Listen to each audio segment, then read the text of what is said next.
दादी के हाथों का जादू और खुशबू से महकता घर, माँ की मुस्कुराहट और खाने की सुगंध। MDH गरम मसाला, क्योंकि हर रिश्ता है स्वाद से जुड़ा।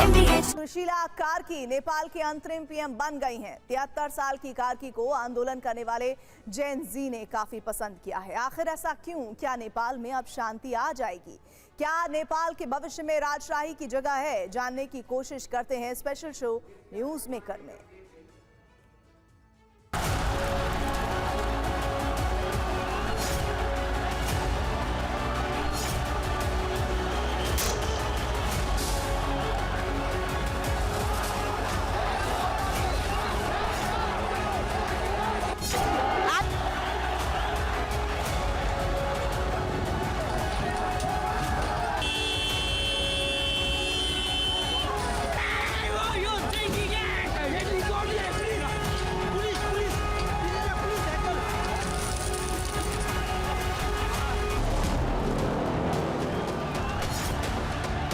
इस आग से झुलसे,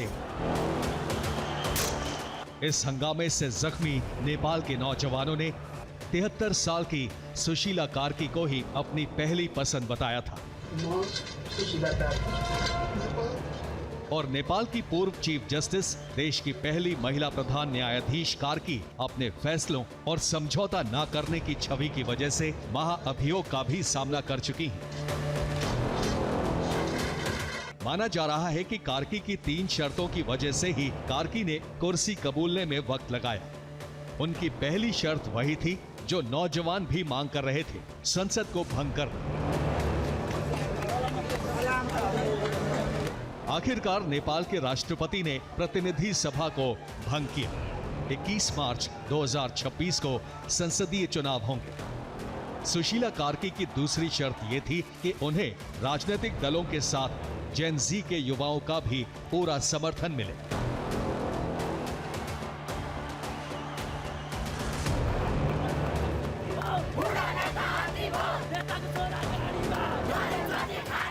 और कार्की ने यह भी शर्त रखी थी कि जिन बच्चों ने इस आंदोलन के कारण अपनी जान गंवाई है, उनके मरने के कारणों की निष्पक्ष जांच कराने में किसी तरह की अड़चन नहीं आनी चाहिए।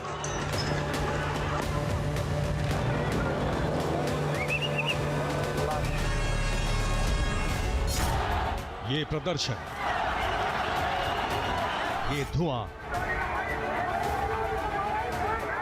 ये आग,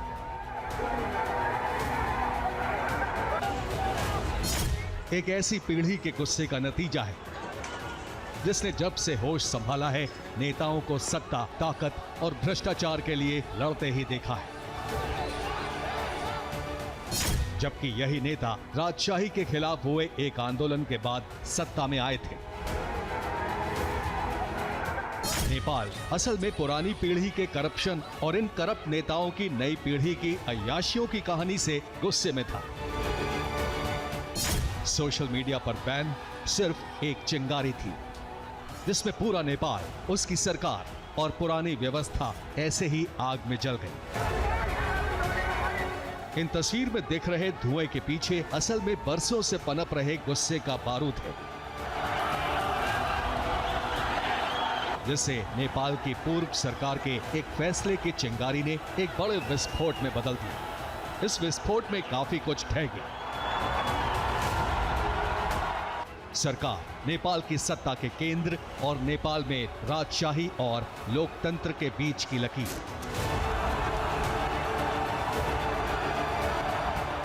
नेपाल के लोगों ने दोनों ही के खिलाफ क्रांति की, तो आखिर नेपाल में क्या हुआ, क्यों हुआ, कैसे हुआ, ये जानना बेहद जरूरी है। साथ ही जरूरी है ये समझना कि आखिर जेन जी अपने ही देश में कैसे खुद को अलग थलग महसूस करने लगी। नेपाल की क्रांति की चिंगारी को समझने के लिए ये तस्वीर जरूरी है। इस गाने में डांस कर रही मॉडल का नाम है स्मिता दहल। नेपाल में हथियारों के बल पर गृह युद्ध करने वाले माओवादी नेता पुष्प कुमार दहल यानी प्रचंड की पोती।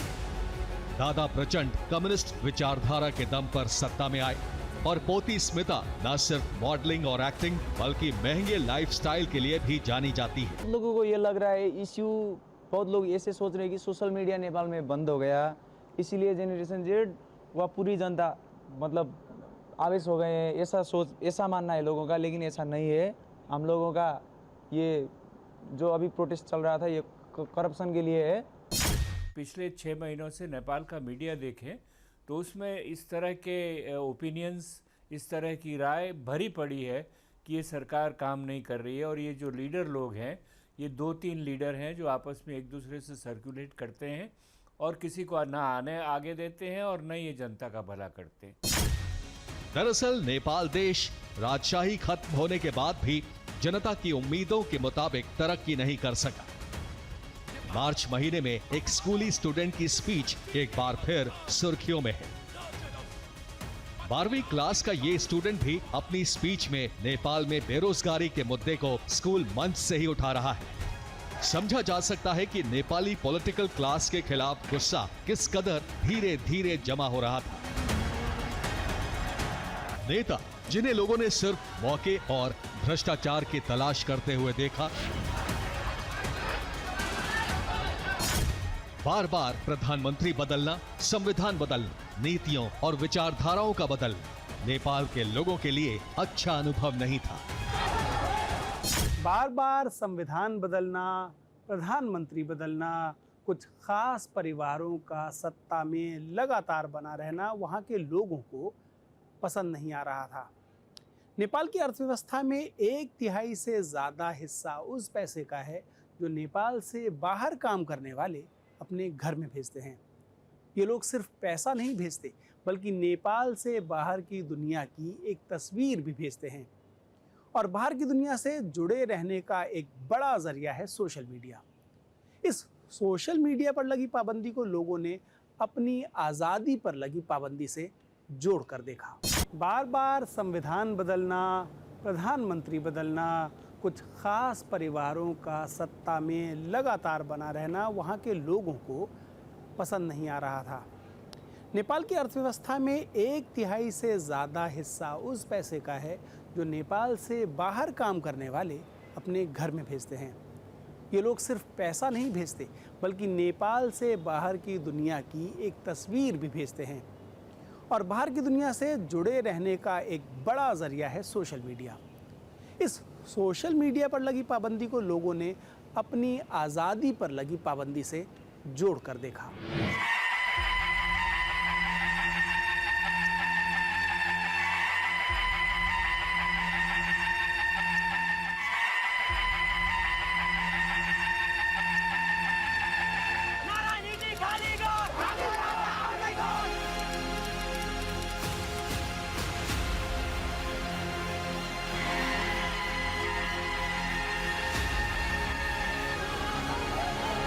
अब इन तस्वीरों को देखिए। नेपाल में राजशाही के हक में लगाए गए इन नारों को पूरी दुनिया ने सुना।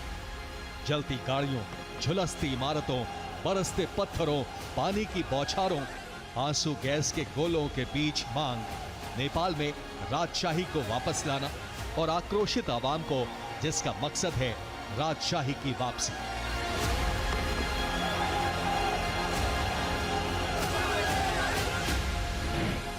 मार्च 2025, जगह पोखरा।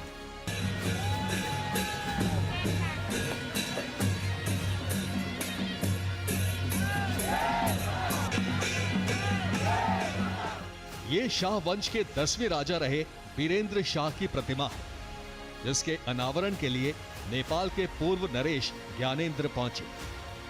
मौके पर मौजूद सैकड़ों लोगों से गर्मजोशी के साथ मुलाकात की, फिर मूर्ति का लोकार्पण हुआ। इस दौरान राष्ट्रगान गाया गया, लेकिन ये वो राष्ट्रगान नहीं था जिसे नेपाली गाते हैं, बल्कि ये उस समय का राष्ट्रगान था जब नेपाल में राजशाही थी। माना जा रहा है यहीं से राजशाही की मांग करने वाले आंदोलन की भूमिका तैयार हुई। अटकल ये भी है कि ज्ञानेंद्र शाह खोई राजसत्ता को वापस पाने की कोशिश कर रहे हैं।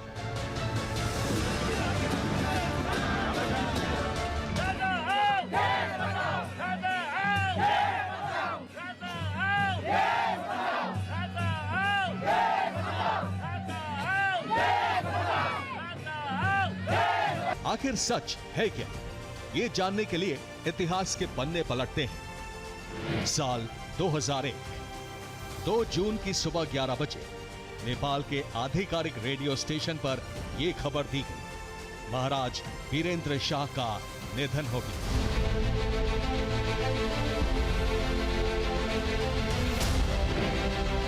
पूरा देश ये सुनकर सन्न रह गया, जिसके बाद वीरेंद्र के बेटे दीपेंद्र को राजा बनाया गया। लेकिन 3 दिन बाद दीपेंद्र की भी मृत्यु हो गई। राज परिवार से जुड़ी सनसनीखेज कहानी में एक और मोड़ आया। पता चला कि दीपेंद्र ने ही राजा वीरेंद्र की हत्या की थी, और सिर्फ उन्हीं की नहीं, रानी ऐश्वर्या और दीपेंद्र के छोटे भाई निराजन समेत कुल 9 लोगों की हत्या कर दी गई थी। दरअसल 1 जून की रात राज परिवार की शाही दावत थी। राजा का पूरा परिवार इसमें जुटा था। इसी दौरान राजा के बेटे दीपेंद्र ने नशे की हालत में वीरेंद्र समेत शाही परिवार के कई लोगों को गोलियों से भून दिया। बाद में उन्होंने खुद भी आत्महत्या कर ली। इल्जाम लगे, हत्याकांड के मास्टरमाइंड राजा के छोटे भाई ज्ञानेंद्र शाह थे। हालांकि ये आरोप कभी साबित नहीं हो पाए और घटना के कुछ दिन बाद ज्ञानेंद्र नेपाल के राजा बनाए गए। पर वीरेंद्र के शासन में ही राजा की शक्तियां सीमित कर दी गई थी। ऐसे में जब ज्ञानेंद्र राजा बने तो वो सिर्फ राष्ट्र के संवैधानिक प्रमुख की हैसियत रखते थे। उनके पास कार्यकारी शक्तियां नहीं थी। ताजपोशी के 3 साल बाद उन्होंने शक्ति हथियाने के लिए कई कारनामों को अंजाम दिया।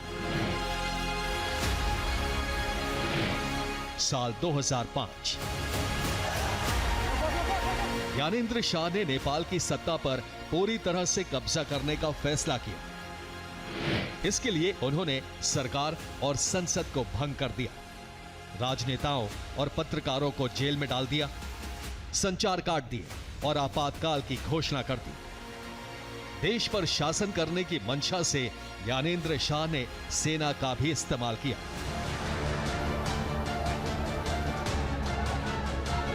पूरी दुनिया में नेपाल की चर्चा होने लगी। राजनीतिक पार्टियों ने उनके खिलाफ विद्रोह छेड़ दिया, जमकर प्रदर्शन हुए, हड़तालें हुई। राजा और राजनीतिक दलों के बीच कई दिनों तक खूब संघर्ष हुआ। इस दौरान 23 प्रदर्शनकारियों की मौत हो गई। मानवाधिकार संगठनों ने इसे लेकर हल्ला शुरू किया। दबाव बढ़ा तो राजा ज्ञानेंद्र ने हार मान ली और संसद बहाल करने पर राजी हो गए। उन्होंने आश्वासन दिया कि पार्टियों की ओर से चुने गए प्रधानमंत्री को वो कार्यकारी अधिकार सौंप देंगे। 24 अप्रैल 2006,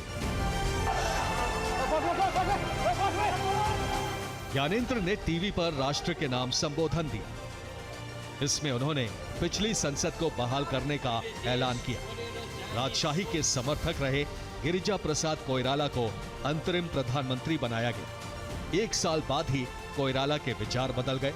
उन्होंने कहा कि ज्ञानेंद्र शाह को पद छोड़ देना चाहिए। 28 मई 2008 को 1990 के संशोधित संविधान में राजशाही को आधिकारिक तौर पर कोई स्थान नहीं दिया गया। संविधान सभा ने 4 के मुकाबले 239 के बहुमत से राजतंत्र समाप्त कर नेपाल में गणतंत्र की घोषणा कर दी। इसके बाद ज्ञानेंद्र राजा से पूर्व राजा हो गए। उनकी शक्तियां खत्म हो गईं, लिहाजा 2008 में उन्होंने काठमांडू का नारायण हीती पैलेस छोड़ दिया और नागार्जुन पैलेस में शिफ्ट हो गए।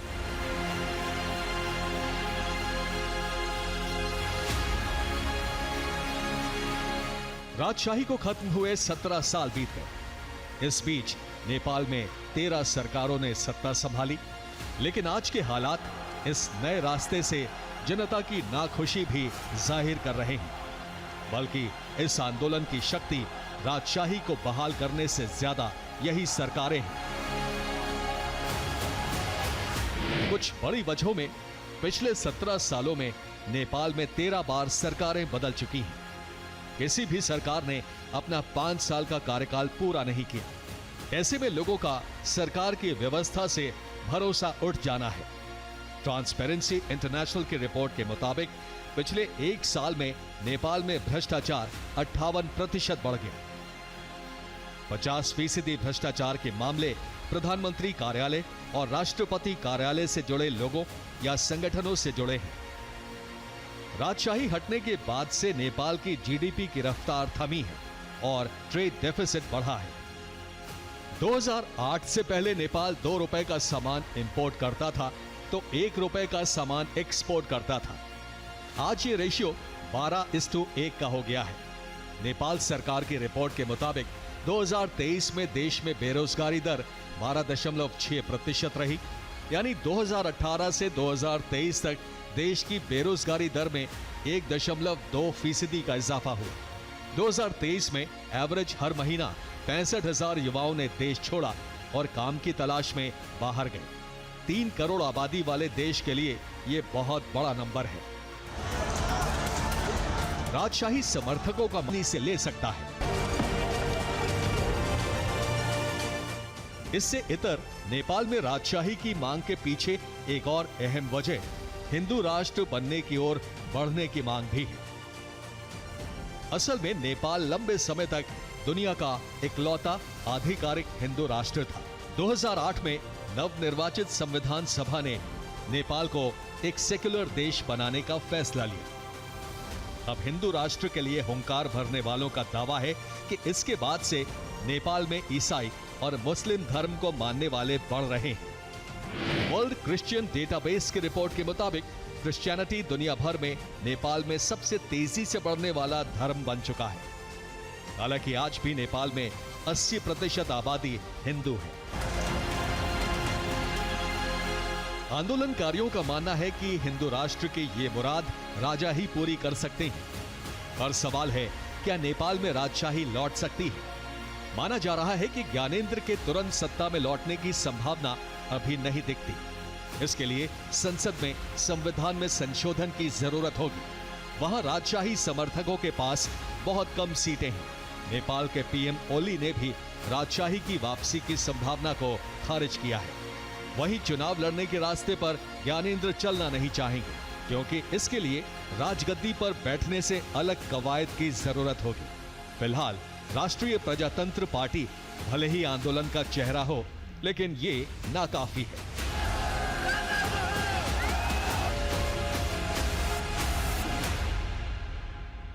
शतरंज की तरह सियासत में भी भले ही एक मोहरा दूसरे मोहरे का शिकार कर रहा हो, लेकिन उस मोहरे को चलने वाली शक्ति बाहर भी हो सकती है। तो क्या नेपाल एक शतरंज की बिसात है जिसके खिलाड़ी अंदर भी हैं और बाहर भी? क्या 2008 में राजा ज्ञानेंद्र के साथ खत्म हुई राजशाही फिर वापस आ रही है? जब नेपाल से राजशाही गई थी तो नेपाल के लोग काफ़ी खुश थे, लेकिन 17 ही सालों में लोकतंत्र से हुए प्रयोग के साथ अब वो परेशान हैं। और भारत अपने इस पड़ोसी देश में होने वाली एक एक हरकत को बड़े गौर से देख रहा है। दादी के हाथों का जादू और खुशबू से महकता घर, माँ की मुस्कुराहट और खाने की सुगंध, MDH गरम मसाला, क्योंकि हर रिश्ता है स्वाद से जुड़ा।